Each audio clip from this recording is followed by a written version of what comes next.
Mesdames et messieurs, bonsoir et bienvenue sur les ondes de votre chaîne privée Sahel TV. Tout de suite, les titres de ce journal. Le président du FNDU optimiste et nie pour l'occasion toute division au sein de son regroupement. Sommet Chine-Afrique, une prime de 60 milliards de dollars pour le développement du continent.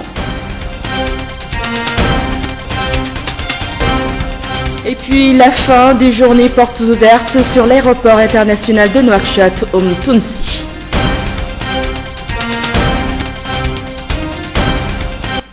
Merci mesdames et messieurs de vous joindre à nous. Je vous le disais en titre, le président du FNDI optimiste et nie pour l'occasion toute division au sein de son regroupement.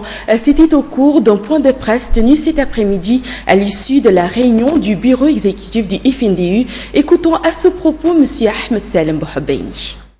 Nous avons rencontré la délégation gouvernementale. La rencontre a été positive. Nous avons confirmé à la délégation la position du forum qui considère la réponse écrite au forum comme un préalable au passage à une étape suivante. Le forum est unique. Le forum n'a pas connu de division. Il n'y a pas un parti qui s'est retiré du forum. Il n'y a pas une organisation ou un individu qui s'est retiré du forum. Donc on peut en conclure que le forum demeure uni. Toujours dans le cadre de ce dialogue entre le pouvoir et l'opposition, le Forum national pour la démocratie FNDU, tout semble se précipiter. Pas plus qu'il y a 2 jours, c'était la première réunion entre les deux pôles, jusqu'à-là impossible à mettre face à face.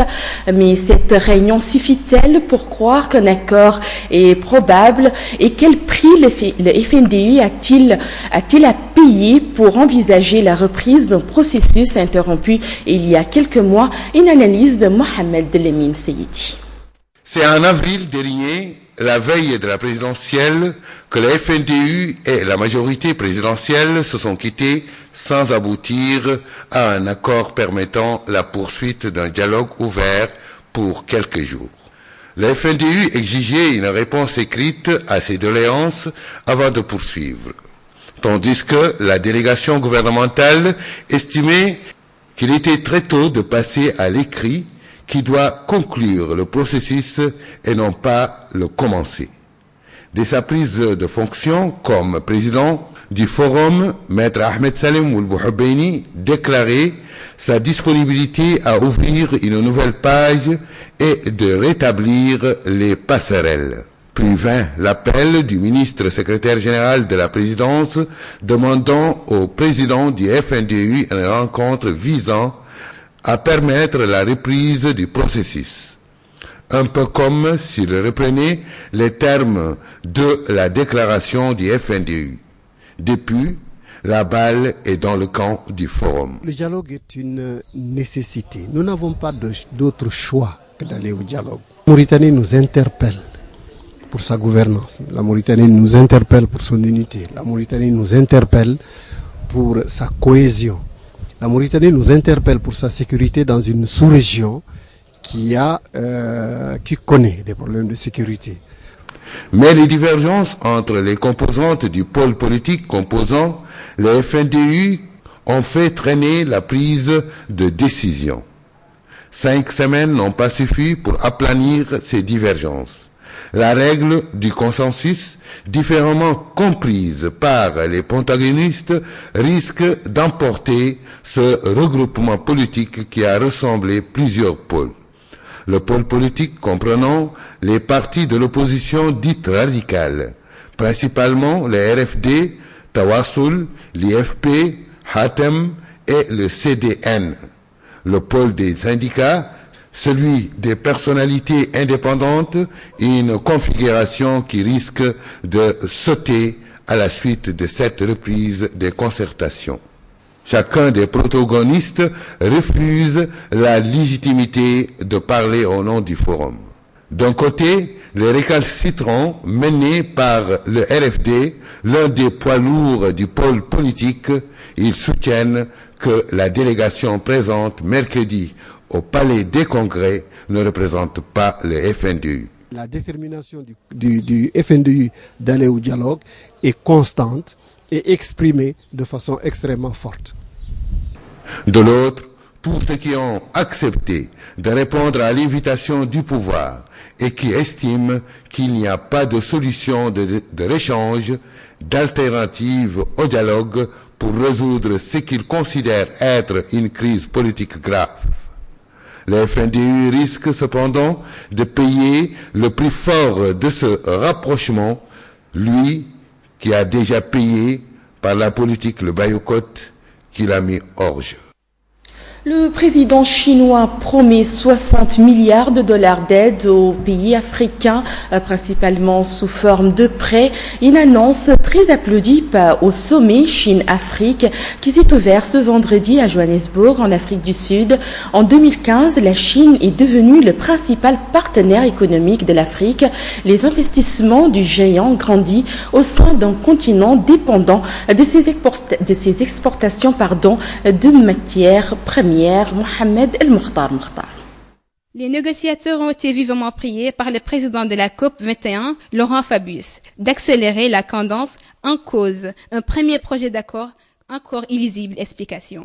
Il y a plus de 1000 termes entre crochets dans la première version du projet d'accord soumis jeudi le 3 décembre par les négociateurs de la COP21. Ces expressions sont celles sur lesquelles les négociateurs n'arrivent pas à s'attendre. Une grande dame de Laurent Fabius, président de la COP21, qui leur a demandé d'accélérer la cadence. Début novembre, les autorités congolaises ont levé la suspension des adoptions mises en place depuis 2013. La fin d'un calvaire pour 300 familles françaises. Mais à ce jour, seules 10 d'entre elles ont pu aller. Vous avez remarqué que c'est pas le bon élément.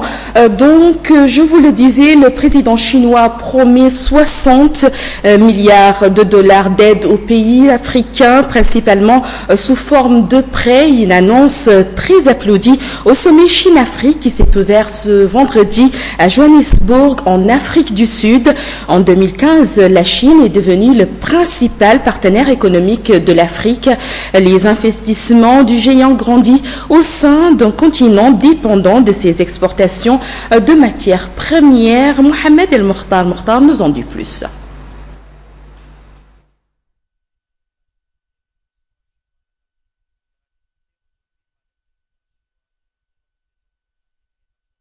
En Afrique du Sud, pour le 6e sommet sur la coopération sino-africaine, une coopération qui ressemble à une opération de troc, mine contre infrastructure.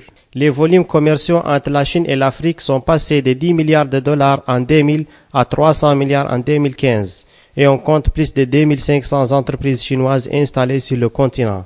Au sommet de Johannesburg, il sera question de la mise en place d'une stratégie continentale encore difficile à mettre en œuvre. L'introduction par la Chine du facteur concurrentiel parmi les partenaires de l'Afrique lui a bien réussi, mais elle en est aujourd'hui victime.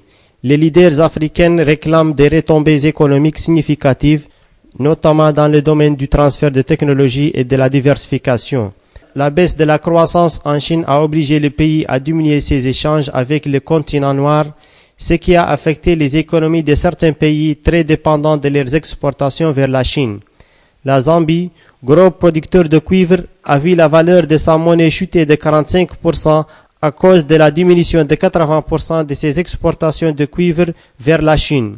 En Mauritanie, on vient de fêter en juillet dernier le 50e anniversaire de la coopération mauritano-chinoise. Cette coopération s'est traduite par une nette visibilité. Elle s'est développée ces derniers temps pour toucher les domaines de la pêche, des mines notamment. De Johannesburg, retour à Nouakchott où la société Nejah vient de boucler ses journées portes ouvertes pour informer le public sur le nouvel aéroport international de Nouakchott. La dernière visite guidée a été organisée hier pour les parlementaires et les membres du gouvernement. Groupe long sur ce joyau architectural que nous commente Mamadou Dembassi. C'est le nom du nouvel aéroport international de Nouakchott.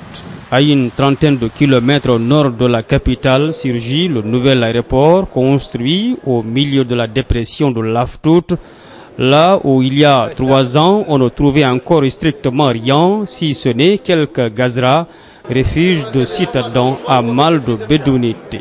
Avec 2 pistes de 3400 et 2400 mètres permettant l'atterrissage et le décollage de tous les gros porteurs comme l'Airbus A380 ou le Boeing 747, ce nouvel aéroport de Nouakchott a pour ambition de devenir un point de passage international, facilitant notamment les liaisons entre l'Afrique et l'Amérique latine. Il pourrait bien devenir le hub qu'il ambitionne d'être. Visiblement impressionnés, les visiteurs ont souligné l'importance de cette infrastructure, la première du genre dans notre pays. Ici, c'est une salle d'attente pour les voyageurs. Là, c'est pour le chargement. Une salle des aires de stationnement d'avions en pavillon présidentiel. Une aire de 4800 mètres carrés pour la maintenance. Une tour de contrôle d'une hauteur de 38 mètres équipée de radars pour la surveillance des avions font partie également des équipements de cet aéroport. À cela s'ajoute aussi une mosquée, des bureaux administratifs, des annexes pour les différentes prestations nécessaires à la navigation aérienne ainsi qu'une caserne de sapeurs-pompiers. Il faut dire également que la conception de ce nouvel aéroport de Nouakchott a tenu compte des critères internationaux et des normes prévues en matière de navigation aérienne, particulièrement des spécificités locales pour assurer une grande fiabilité des installations, plus de l'efficacité de leur fonctionnement et la sécurité des ouvrages. Grande opération de communication. Ces journées portes ouvertes mettent fin aux polémiques occasionnées par la construction de cet aéroport. L'image que donnera la ville quand l'aéroport sera officiellement ouvert à la navigation est autrement plus reluisante que celle d'aujourd'hui. Tout à fait d'accord avec vous, monsieur Mamadou Dembassi. L'école 8 est certes la plus ancienne des écoles de Nouakchott, mais elle est aujourd'hui oubliée alors qu'elle a formé de nombreux cadres ayant joué un rôle de premier plan dans le pays. Fatima Tadi nous y promène. Construite en 1958, siège de la première Assemblée nationale et bureau du président mauritanien Mokhtar Ould Daddah, l'école 8 est la première école de Nouakchott. Cette école se trouve aujourd'hui dans un état déplorable avec des murs dépeints, des tables défectueuses et des plafonds fissurés. Comment expliquer la détériorisation de ce monument historique? Cette école a été construite en 1958. Elle a abrité le premier gouvernement de la République islamique de Mauritanie. L'une de ses classes fut le bureau du père de la nation, Mokhtar Ould Daddah. Elle a été le premier bâtiment administratif à Nouakchott. Avant d'être utilisée comme école, elle a abrité le Parlement jusqu'à l'année 1965, avant de devenir une école d'application relevant de l'école normale des instituteurs. Elle a continué ainsi jusqu'à la construction des autres écoles de sa numérotation tardive, école 8. Hasard heureux, le directeur actuel a suivi une partie de son cursus scolaire ici. C'est oublier que cette école a formé de nombreux cadres, hauts fonctionnaires, avocats, journalistes qui ont été appelés à jouer un rôle considérable dans le pays. Aujourd'hui, le directeur est obligé de partager son bureau avec les élèves et leurs enseignantes, faute de salle de classe. Plus grave, le domaine de l'école se rétrécit d'année en année. Et si on classait l'école 8 dans la rubrique des monuments historiques à protéger. Et pour mettre fin à cette édition, place maintenant à l'actualité internationale en bref et en images avec Alia Abbas. Les négociateurs ont été vivement priés par le président de la COP 21, Laurent Fabius, d'accélérer la cadence en cause. Un premier projet d'accord encore illisible. Explication. Il y a plus de 1000 termes entre crochets dans la première version du projet d'accord soumis jeudi le 3 décembre par les négociateurs de la COP 21. Ces expressions sont celles sur lesquelles les négociateurs n'arrivent pas à s'attendre. Une grande dame de Laurent Fabius, président de la COP 21, qui leur a demandé d'accélérer la cadence. Début novembre, les autorités congolaises ont levé la suspension des adoptions mises en place depuis 2013. La fin d'un calvaire pour 300 familles françaises. Mais à ce jour, seules 10 d'entre elles ont pu aller chercher leurs enfants à Kinshasa. François Hollande doit se rendre aujourd'hui sur le porte-avions Charles de Gaulle, déployé en Méditerranée au large de la Syrie dans le cadre des frappes contre l'organisation de l'État islamique, a annoncé l'Élysée dans un communiqué. Le président français y rencontrera des militaires engagés dans les opérations pour intensifier le combat contre Daesh. Le porte-avions français a appareillé le mois dernier de Toulon et les raids d'avions de chasse ciblant le groupe djihadiste dans son fief syrien de Raqqa qui ont commencé le 23 novembre. Et c'est ce récit d'Alia Abbas qui met fin à cette édition. Merci à vous, mesdames et messieurs, de l'avoir suivi. Un grand merci à toute l'équipe technique et rédactionnelle qui nous ont permis de suivre l'information chez vous. Avant de nous quitter, comme chaque soir, tout de suite, le rappel des principaux titres. Dialogue majorité FNDU, le président du FNDU optimiste, il nie pour l'occasion toute division au sein de son regroupement. Sommet Chine-Afrique, une prime de 60 milliards de dollars pour le développement du continent.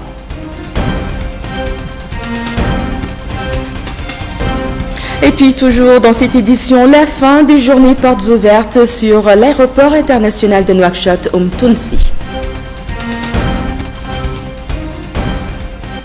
Passez un excellent moment en compagnie de nos programmes.